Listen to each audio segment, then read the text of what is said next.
Welcome to this presentation of Ackerman's theory and its prediction of skill acquisition. My name is Scott Gerlinger. Who is Philip Ackerman? Philip Ackerman obtained his PhD in 1984 in quantitative measurement psychology at the University of Illinois, Urbana-Champaign. Ackerman is currently a professor of psychology at Georgia Tech. His research focuses on cognitive aging and industrial organizational psychology. His full biographical information is available at the link on the screen. Ackerman's theory was formulated in 1988 and addressed the nature of adult learning and skill acquisition that we will discuss further in this presentation. What was the motivation behind Ackerman's theory? In 1987, Ackerman found that between subject performance variability decreased when information processing requirements were consistent. In other words, when repetitive tasks were performed consistently, performance can be predicted. And this is true for any individual. Individual differences are not significant when repetitive tasks are performed consistently. Ackerman then sought to find ability determinants, as he called them, or predictor measures, that would predict such performance. Where does Ackerman's theory apply? The theory predicts performance for consistent procedural tasks that depend on motor behavior. Tasks that lend themselves to automation are good candidates for the theory. This includes professions such as typists, construction workers, welders, military personnel, pilots, perhaps some sports professionals. Non-procedural tasks that require continuous controlled processing are outside the scope of Ackerman's theory. Other researchers have previously claimed that skill acquisition and performance were attributable to intelligence. Ackerman's theory holds that cognitive ability, or intelligence, is an important predictor of skill acquisition only when tasks are new. In fact, Ackerman, in the paper where he proposed his theory, stated that job performance individual differences are only moderately correlated with general intelligence. So if not intelligence, then what abilities can predict performance?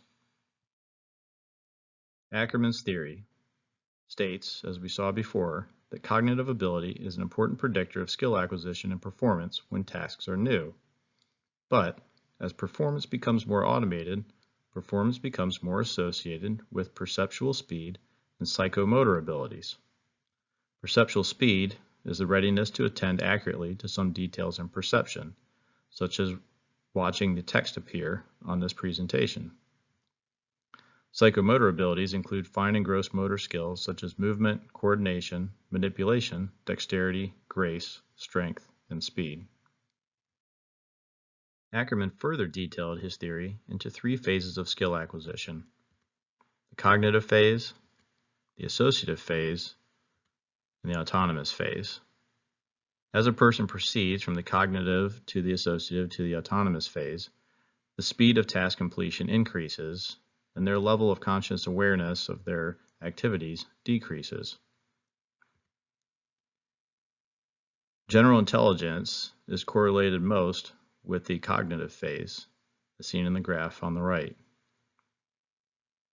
In the associative phase, perceptual speed is correlated higher than general intelligence and psychomotor abilities, which are correlated highest in the autonomous phase. An example here that hopefully we all can relate to is typing on a keyboard. When you first learn to use a keyboard, you're in the cognitive phase, interpreting key presses and mapping them to the screen and learning what the buttons did.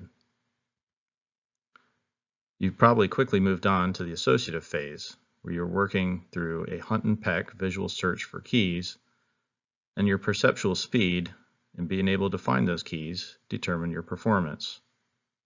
Eventually, many users move on to the autonomous phase, where they are fluid typists who don't look at the keys or consciously recognize the keystrokes that they are making.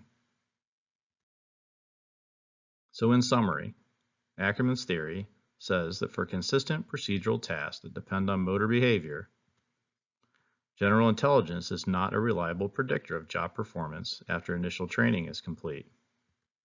Rather, perceptual speed and eventually psychomotor abilities are better predictors of job performance in the long run. So, if you are hiring someone to perform such tasks, Ackerman's theory recommends selecting the candidate with the best psychomotor abilities. If we think back to the keyboard example from before, that means that I should hire the person with the best fine motor skills in their fingers. Thank you all for listening, and I hope you enjoyed the presentation.